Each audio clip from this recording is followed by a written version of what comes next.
Good evening everyone. तो बेटा हम लोग जो डिस्कस कर रहे थे कि डिफरेंशियल इक्वेशन, तो डिफरेंशियल इक्वेशन के मैंने 3 वीडियोस तुम लोगों को भेज दिए डे 3 तक के, जिसमें लगभग एग्जाम नंबर 6.2 तक हो गया है। अब तुम लोगों को इतने दिनों से पूरी आदत थी क्या की ऑनलाइन की, है ना, देखने की, सुनने की, लेकिन एकदम अचानक सिर्फ आवाज और सिर्फ रिकॉर्डिंग, तो शायद तुम लोगों को कम ज्यादा हुआ होगा, समझा होगा नहीं समझा होगा, है ना, ऐसा हो सकता है ना, दिक्कत गई होगी कि नहीं गई? All clear? झकास? नो सर ऐसे गई। करो। No sir. सर क्या अनुदेव, अब ठीक है तबियत? हाँ सर ठीक है। हाँ झकास हो गया ना भाई, फ्रेश हो गया तो एकदम टकाटक दिख रहा। चलो ठीक है। तो जो एग्जाम नंबर 6.2 तक था, तो हम लोग ऐसा नहीं कि हम लोग पूरा लेंगे, लेकिन अब तुम लोग डिफिकल्टी पूछोगे वो बता के हम लोग 6.2 तक पहुंचते हैं। ओके चलेगा कि each and every problem discuss करो? Yes sir. No sir, problem discuss करो? No sir.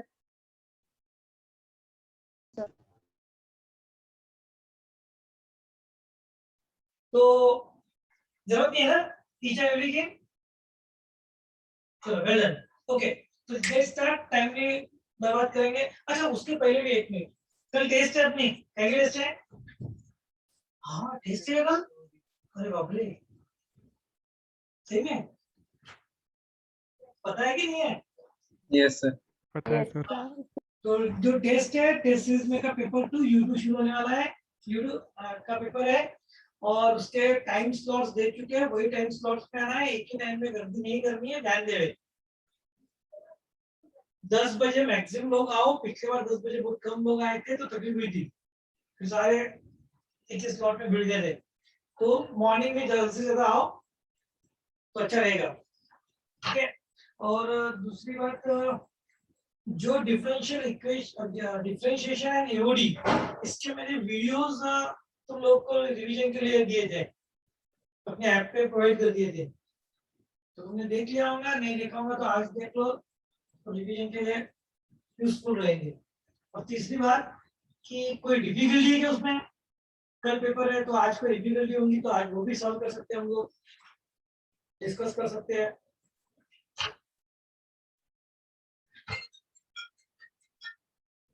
अभी तक तो किया ही नहीं बोल रहे हैं सर, अब तो हाथ लगाएंगे हम लोग और रात में चाटेंगे, ऐसे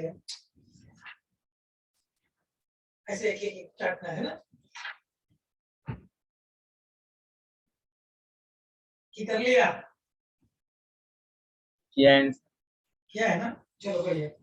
यस सर किया है। तो बढ़िया, कोई डिफिकल्टी है क्या उसमें, कुछ डाउट है उसमें डिफरेंशिएशन या एओडी में?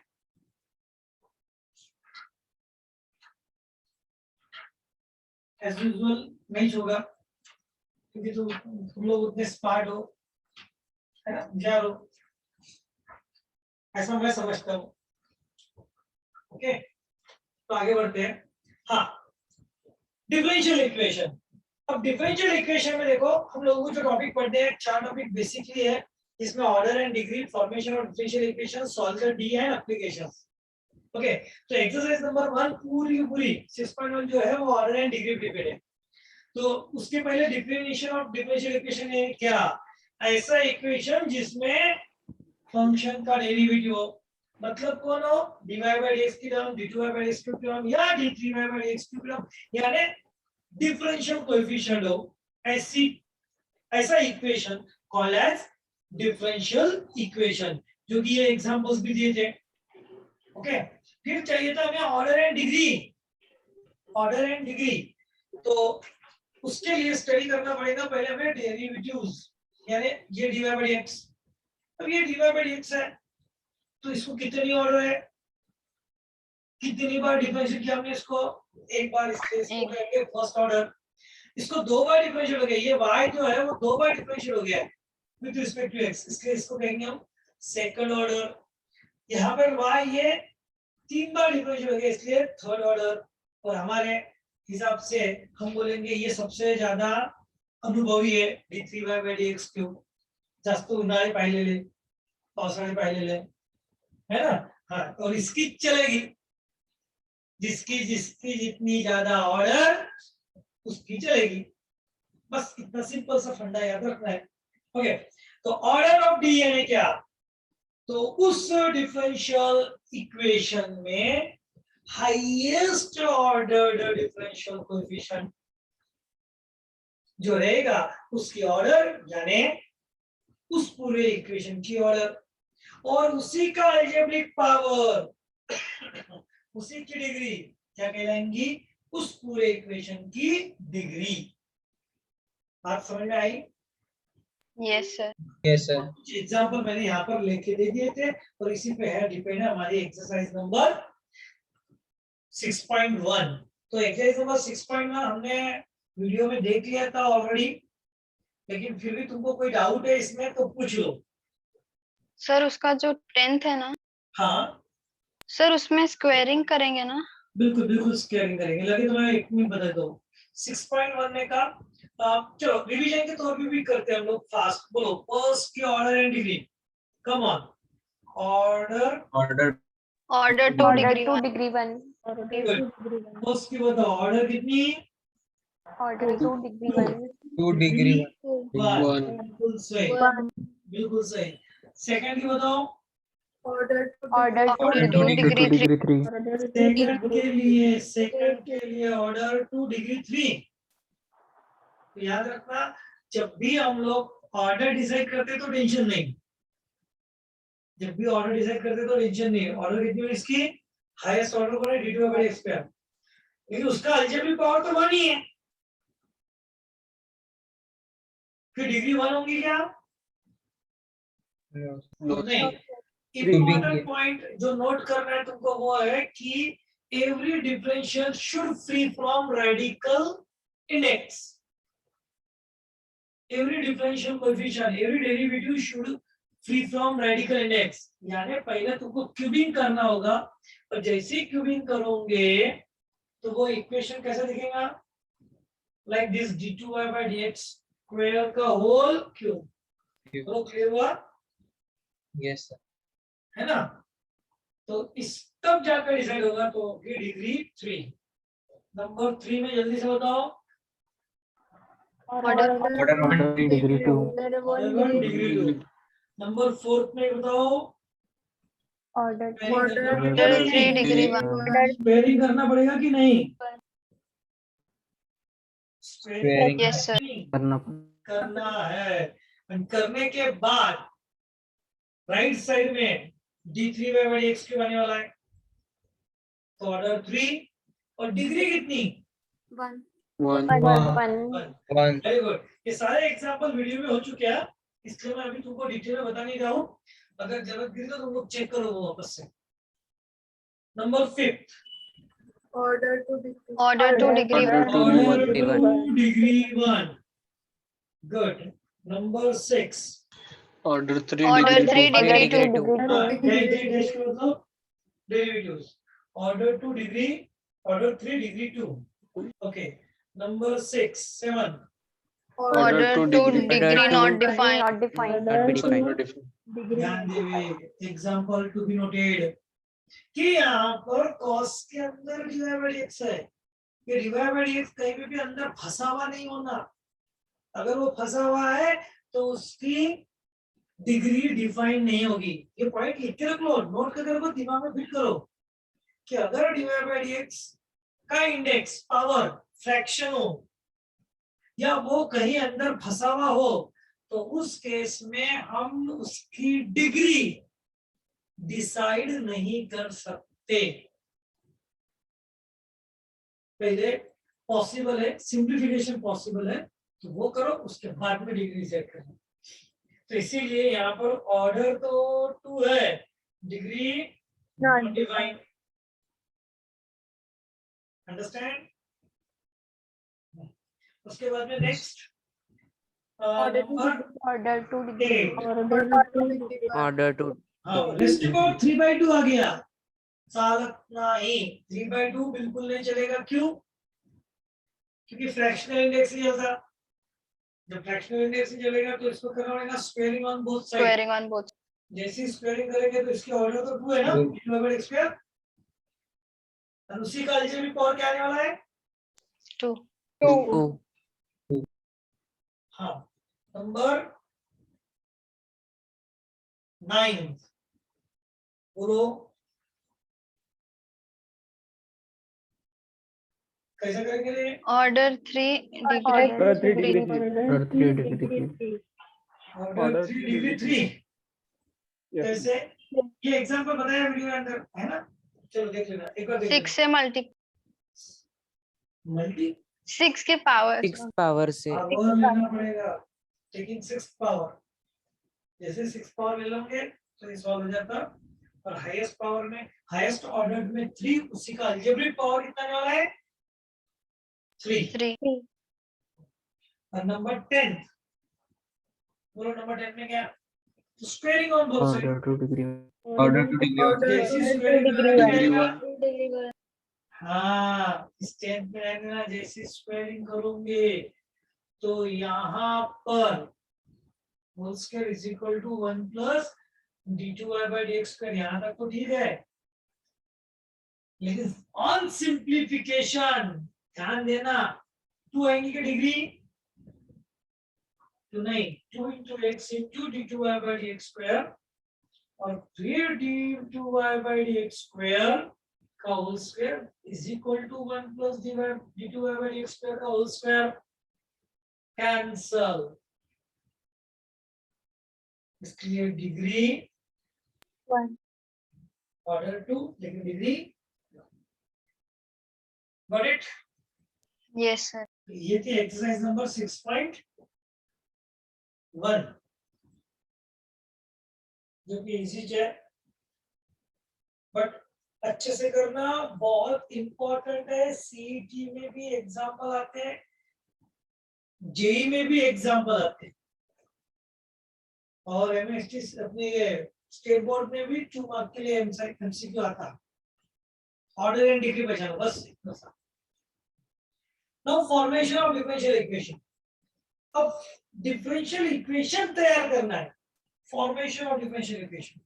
यानी तुम्हारे पास कुछ इंफॉर्मेशन दी रहेगी, x और y में कोई रिश्ता दिया रहेगा कि f of x equal to y, ऐसा समथिंग, मतलब like that sin x is equal to y, ऐसा हो सकता है, या 2 sin x plus 3 is equal to y, या अननोन डाल देंगे a और b sin x, ऐसी कोई इंफॉर्मेशन देंगे x और y में।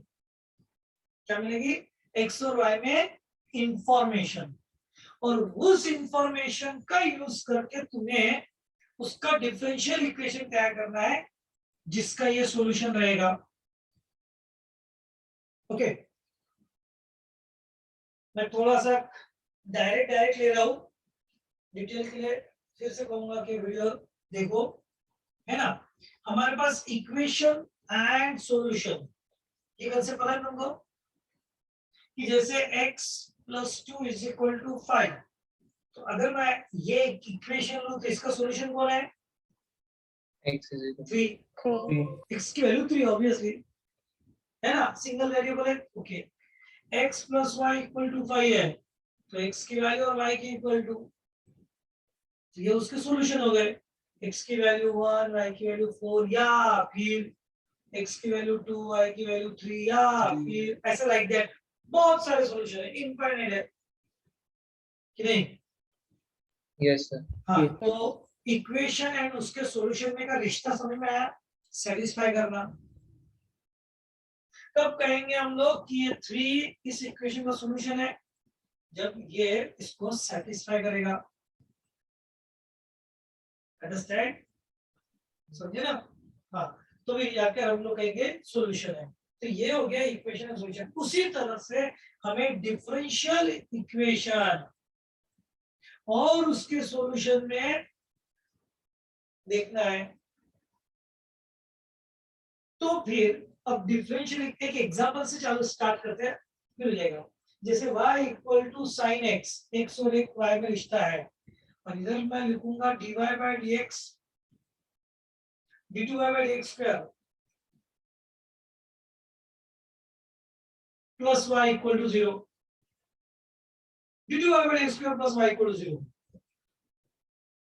तो अब ये कौन है इक्वेशन, ये कौन है सॉल्यूशन, चेक करना है कि ये सही में इसका सॉल्यूशन है क्या।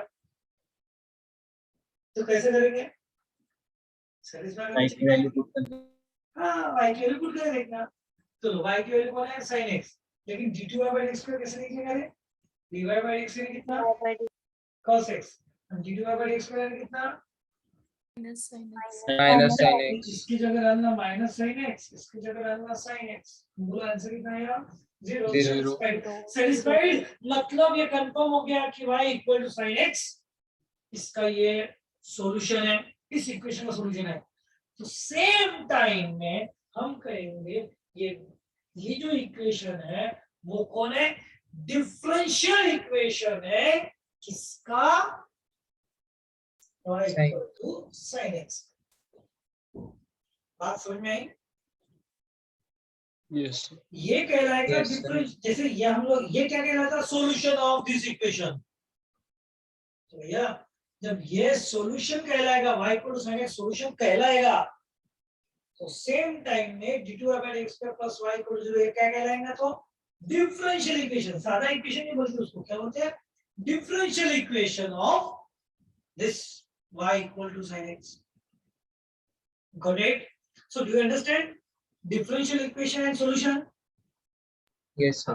तो अब क्या करेंगे 6.2 में क्या करेंगे, फॉर्मेशन करेंगे, यानी तुम्हें सॉल्यूशन दे देंगे और उस पर से तुम्हें उसका क्या निकालना है, d निकालना है। सॉल्यूशन देंगे और उस पर से क्या निकालना है तुमको, d। अब d निकालना मतलब उसमें dy by dx आएंगे या d2y by dx स्क्वायर आएगा, या जरूरत गिरी तो d3y by dx क्यूब आएगा। Understand, correct. हाँ मतलब बट ऑब्वियस है, मुझे क्या करना पड़ेगा, डेरिवेटिव, डेरिवेटिव करके आएगा ना। अंडरस्टूड। तो सॉल्यूशन पे से डिफरेंशियल इक्वेशन तैयार करना हो तो क्या करना पड़ेगा, डिफरेंशिएट करना पड़ेगा। लेकिन अब सवाल, मैं कितनी बार डिफरेंशिएट करना चाहिए, जितने आर्बिट्ररी कांस्टेंट होंगे जितने मजा करो, मजा आ रहा क्या, करते जाओ करते जाओ करते जाओ, ऐसा नहीं है, रूल है। वेरी गुड, बहुत सही है, मतलब तुम लोगों ने स्टडी की है, वीडियोस देखे हैं, वेरी गुड। जितने आर्बिट्ररी कांस्टेंट उतनी बार डिफरेंशिएट करना, उसके ऑर्डर उतनी ही रहेंगे, समझे। उसके सॉल्यूशन में जितने आर्बिट्ररी कांस्टेंट्स है, याद रखना कि यहाँ आर्बिट्ररी कांस्टेंट, जितने आर्बिट्ररी कांस्टेंट्स रहेंगे उतनी उसकी क्या रहेगी, ऑर्डर। जितने आर्बिट्ररी कांस्टेंट्स उतनी उसकी ऑर्डर, ये रूल है, याद रखो। तो अगर मुझे बताओ दो आर्बिट्ररी कांस्टेंट है तो बड़ा ऑब्वियस है कि ऑर्डर कितनी, 2। फिर उसके इक्वेशन में डेफिनेटली कौन दिखना चाहिए, d2y by dx square। दिखना चाहिए, बाकी कुछ दिखे ना दिखे, बट ये तो लिखना ही चाहिए। बोलो क्लियर हुआ। Yes sir। Yes sir। Good. तो ये था अबाउट दिस वन। हाँ अब स्टार्ट करते हैं, फिर कैसे करना, क्या करना, कोई एग्जांपल कैसे ध्यान में आ जाएगा कि कैसे करना। चलो तो obtain differential equation of eliminating, हाँ कौन सा है, एलिमिनेटिंग ऑर्बिटल कांस्टेंट। तो 6.1 एक्सरसाइज जो कि बड़ी इंटरेस्टिंग है। क्वेश्चन नंबर 1 तो है ही इंटरेस्टिंग इजी, फिर क्वेश्चन नंबर 2 में अगेन हमें ज्योमेट्री का काम गिरता, कोनिक सेक्शन का काम गिरता, इसलिए कुछ लोगों को वो डिफिकल्ट लग सकती है। 6.2 बोलो 10 फर्स्ट 10 का मतलब कौन सा एग्जांपल लूं, जो तुम लोगों ने देख तो लिए होंगे उसमें, लेकिन अगर तुमको ये समझा नहीं था या डिफिकल्ट गई थी तो वो मैं ले लेता हूँ। 6.2 8th वाला फर्स्ट में 8 वाला लो, ठीक है 8 वाला लेता हूँ। बाकी सब जम जाएंगे, ये जम गए जम गए। है ना। अच्छा थीम क्या है बताए ना, कुछ भी हो जाए ऑर्बिटरी कांस्टेंट को गायब करो, चाहे फिर उसके जो भी जुगाड़ करना है करो, यानी साइमल्टेनियसली सॉल्व करो या सब्स्टिट्यूट करो, है ना, ऐसा करना है ना। और जितने और भी कांस्टेंट है उतनी बार डिफरेंशिएट करो, गॉट इट। ऐसी है ना ये। Yes, sir. तो चलो तुम्हारे हिसाब से 8 वाला बता देता हूं मैं, मुझे लगता है ये होमवर्क ही था, वही पूछ रहे तुम लोग ने ना, बड़े स्मार्ट हो तुम ना। No, sir, आपने करा के दिया। करा दिया सर क्या? करके देता आपने। सर कराया था सिर्फ एक बार फिर से। ठीक है कोई बात नहीं। C2 e raised to power 5x।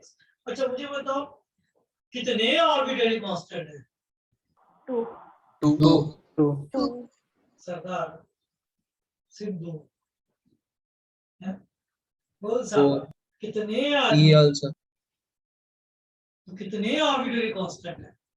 2 2 तो अब 2 ऑर्बिटरी कांस्टेंट है तो हम लोग कितनी बार डिफरेंशिएट करना चाहिए? 2 बार 2 बार की परमिशन है हमको, और कुछ भी हो जाए 2 बार में भी C1 C2 को गायब करो, अगर नहीं हुआ तो उसी को जुगाड़ के सॉल्व करोगे। So let's start. देखो चलो डिफरेंशिएट फर्स्ट टाइम करो, differentiate with respect to x, come on, तो क्या आ जाएगा, dy by dx is equal to C1 into e raised to e raised to power 2x into 2 into 2 C2 into e raised to power 5x into 5 5 derivative तो आना ही चाहिए, अब chain rule है, हो गया। चलिए कुछ कॉमन निकल जाएगा इसमें से? कुछ नहीं, यानी कोई साफ सफाई नहीं। चलो again differentiate with respect to x, तो जैसे डिफरेंशिएट करेंगे you get d2y by dx square, again क्या आएगा बोलो, C1 into e raised to power the 5x, power 2x into 4 और ये 2 और पहले के 2 यानी 4, इधर भी C2 into e raised to power 5x into 25 25 और पहले के 5 25। अब 2 बार डिफरेंशिएट कर दिया, फिर भी C1 और C2 हटने का नाम नहीं ले रहे, चिपके हुए हैं। और एक बार करके देखते हैं। No sir no sir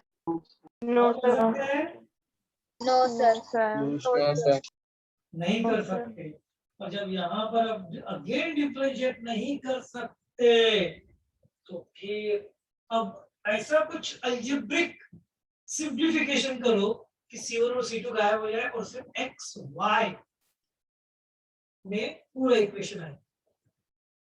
of course उसमें dy by dx 0 by x का रहेंगे, तो कैसे करना, तो देखो कैसे करना है। हम लेंगे इक्वेशन नंबर 1, बोलो क्लियर, इक्वेशन नंबर 2 और इक्वेशन नंबर 3। अब मैं इसके दो मेथड बता रहा हूँ। पहली मेथड तुम लोग क्या कर सकते हो, इक्वेशन नंबर 2 और 3 को साइमल्टेनियसली सॉल्व करो, या 1 और 2 को साइमल्टेनियसली सॉल्व करो, और इसमें से C1 की वैल्यू निकालो। साइमल्टेनियसली समझ ना, C2 के कोएफिशिएंट सेम कर दो, कैंसिल कर दो, तो C2 गायब हो जाएगा, क्या मिल जाएगा C1। फिर 1 2 को साइमल्टेनियसली सॉल्व करो, C2 की वैल्यू निकालो, और फिर C1 और C2 यहां लाके रखो इक्वेशन 3 में। बोलो क्लियर हुआ क्या? मेथड क्या है, solve equation 1 and 2, find C1 and C2, फिर करना है put C1 and C2 in 3 equation C2 का है, खत्म, प्रॉब्लम खत्म, एक मेथड। अंडरस्टैंड? दूसरा कंसेप्ट हम लोग लगाएंगे डिटरमिनेंट का, और डिटरमिनेंट का कंसेप्ट याद करो, तो मैं बताऊंगा ax plus by a1x plus b1y plus या इक्वल टू C1 होगा। यहाँ आएगा A2x plus B2y equal to C2 और A3x plus B3y equal to C3 और ये कंसिस्टेंट है। ये कंसिस्टेंट क्या चीज है? Common solution. कॉमन सॉल्यूशन है। Common solution. तो फिर इसका डेफिनेटली डिटरमिनेंट 0 आएगा जिसमें x और y के कोएफिशिएंट्स होंगे a1 b1 b2 b2 a3 b3 c1 c2 c3। अब तुम बोलोगे इसका इससे क्या लेना देना? तो पहले देखो बेटा, मुझे बताओ, हमारे पास गिवन ये इक्वेशन था ना, मतलब यहाँ पर x और y जो है सेटिस्फाई करने वाले, करेक्ट, नोट करो उसको। मुझे तो ये जो इक्वेशन 2 बनाया वो 1 पे से बनाया ना, मतलब इक्वेशन 2 में जो x और y है वो कहाँ से लाए गए? 1 से 1 से लाए गए। मतलब इक्वेशन 1 को जो x और y सेटिस्फाई करेगा वही इक्वेशन 2 को भी सेटिस्फाई करेगा, नहीं है? करेगा। yes Yes, sir. और वही इक्वेशन 3 को भी सेटिस्फाई करेगा। मतलब इक्वेशन 1 2 3 तीनों की तीनों कंसिस्टेंट है। बोलो समझा गया? Equations 1 2 and 3 are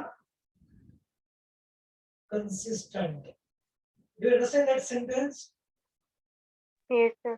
Yes, sir. Equation sir. 1 दिया हुआ था, हम सोचते x और y कोई ना कोई रहेगा जो इसको सेटिस्फाई करेगा, इसी से सेकंड बनाया तो वही x y सेकंड को भी सेटिस्फाई करेंगे, उसी से थर्ड बनाया तो वही x y थर्ड को भी सेटिस्फाई करेंगे। मतलब तीनों इक्वेशन को सेटिस्फाई कौन कर रहा? वही x y। Got it? तो ये कंसिस्टेंट हो गए, और अगर ये कंसिस्टेंट हो गए तो इनका डिटरमिनेंट 0। Got it? हाँ, लेकिन डिटरमिनेंट किसका निकाल रहे हैं? तो जो कॉमन होता है वो, जैसे देखो x x x y y y, अब तुम्हें x और y वेरिएबल मत पूछना। इसमें ऐसा भी कर सकते हो, x y की जगह यहाँ पर c1 c2 की बात कर रहा हूँ। देखो इसमें देखो एलिमिनेट c1 c2 करना है ना, देखो इसमें एलिमिनेट क्या करना था मुझे?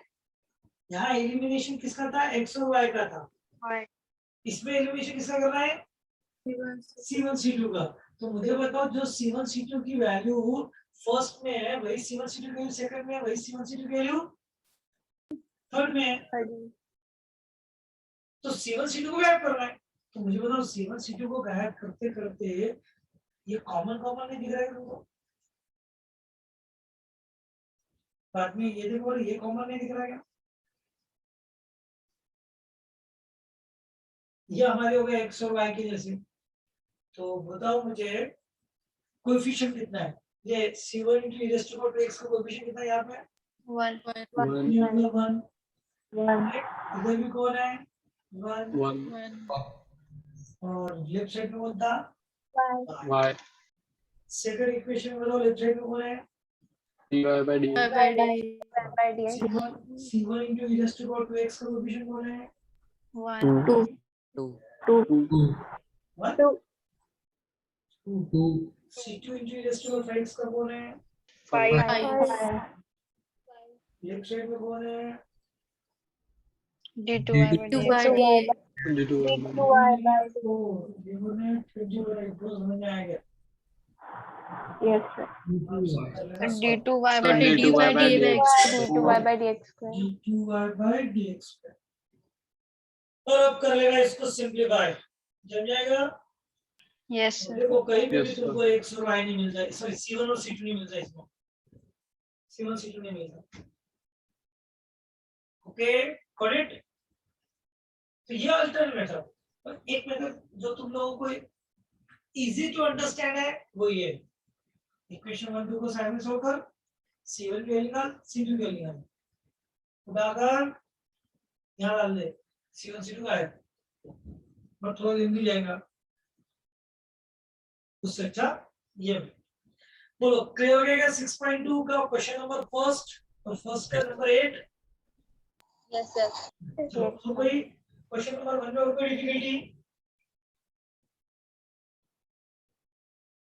No. ओके, चलो और एक मौका देता हूँ मैं तुमको कि कल तक करो, अगर कल भी कोई डिफिकल्टी रही तो पूछ लेना, लेकिन अब कल तक पूछ लेना। क्वेश्चन नंबर 2 चलते हैं, समझ गया? अब देखो 2 से Yes, लेकर 7 तक के सारे एग्जांपल लगभग मैंने सारे एग्जांपल करके दे दूंगा, और सारे एग्जांपल में हमें क्या पता होना चाहिए? Equation of that conic. और तुमने देखा होगा कि हमको यही चीज एओडीआई में भी जरूरी थी। एओडीआई एप्लीकेशन ऑफ डिफरेंट इंटीग्रल, वहां तो इक्वेशन भी दिया नहीं था, वहां पे इक्वेशन दिया था, यहाँ तो इक्वेशन भी दिया नहीं है, इक्वेशन खुद को तैयार करना है। तो पता होना चाहिए कि भैया किसका इक्वेशन होगा। जैसे क्वेश्चन नंबर 2 में फैमिली ऑफ लाइंस, अरे फैमिली ऑफ लाइंस, तो लाइन के इक्वेशन तो कितने लिख क्या थे? ax + by + c = 0 ऐसा भी लिखा था, y = mx + c ऐसा भी लिखा था, x/a + y/b = 1 ऐसा भी लिखा था, है ना? लाइन का इक्वेशन x = a ऐसा भी लिखा था, y = b ऐसा भी लिखा था। मैं कौन सा लिखूं? तो जो आगे की इंफॉर्मेशन दी है उसमें से चूज कर। जैसे having intercept a and b on coordinate axis, अब इंटरसेप्ट वाला कौन सा है? x by a plus y by b. X by a plus y by b. फिर आपको ये चूज करना पड़ेगा। अगर इसी की जगह आता having slope m and c, Y is equals to m and Y is c, equal to mx plus c. ऐसा चॉइस करना पड़ता। करेक्ट? क्या बोल रहा था मैं? Family of lines parallel to y axis, कौन सा माना? X is equal to y is equal to x equal to a, parallel to y axis ना, पैरेलल टू x एक्सिस।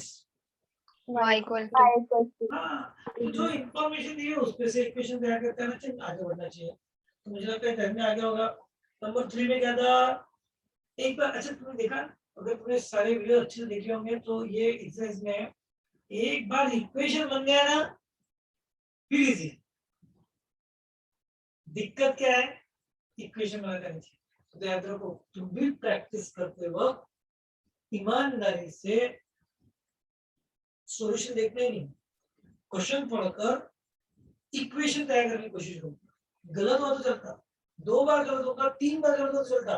क्या लिखना? अच्छा parabola, let us rectum 4a, axis is parallel to x axis. अच्छा axis is parallel to x axis मतलब x² = 4ay आएगा, है ना? Axis is parallel to x axis बोले तो ऐसा आएगा क्या?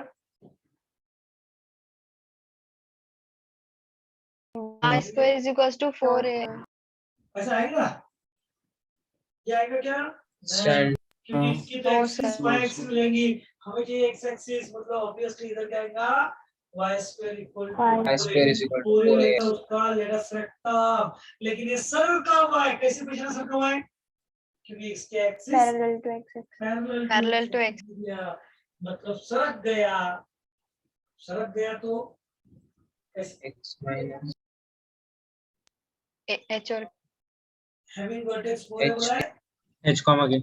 h कॉमा k पे सरक गया, इसका मतलब क्या आ जाएगा मेरे पास? Y minus k whole square = 4a x minus h whole square. X minus h. No sir, whole square नहीं. Whole square. अब देखो ये नॉलेज तुमको अगर है तो ये एक्सरसाइज में के ये एग्जांपल तुमको जमेंगे, नहीं तो पहले नॉलेज कलेक्ट करो, आगे बढ़ो। और देखा 2 चैप्टर, पहला चैप्टर कौन सा है? एओडीआई, उस पर तो काफी जगह, पर यहाँ पर ये एक्सरसाइज में नॉलेज चाहिए। चलो अब बताओ इसमें से कौन सा बताऊं मैं? सेकंड थर्ड तो बता ही दिया, 4 5 6 7 में से कौन सा बताऊं? कि समझ गए सारे?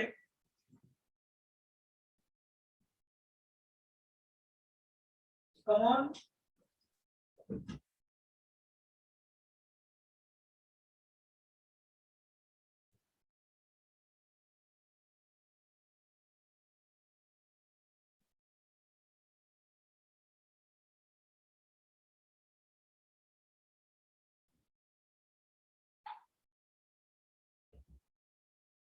ओके, नहीं रिपीट कर लिया कोई?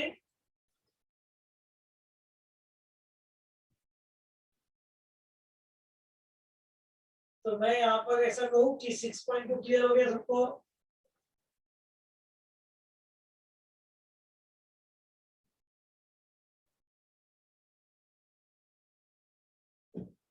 चलो वेरी गुड। ओके, तो अब 6.2 क्लियर हो गया, तो अब आते हैं आगे। ये हो गया फॉर्मेशन। जैसे मैंने बोला था इस चैप्टर की स्टार्टिंग में तुमको कि हमको बेसिकली कितने टॉपिक पढ़ने हैं? 4 टॉपिक, जिसमें से हमने ऑर्डर एंड डिग्री पढ़ लिया, जिसमें एक्सरसाइज नंबर कौन है? 6.1। 6.1 ओके, अभी अभी हमने फॉर्मेशन ऑफ डिफरेंशियल इक्वेशन पढ़ा, जिसकी एक्सरसाइज कौन सी है? 6.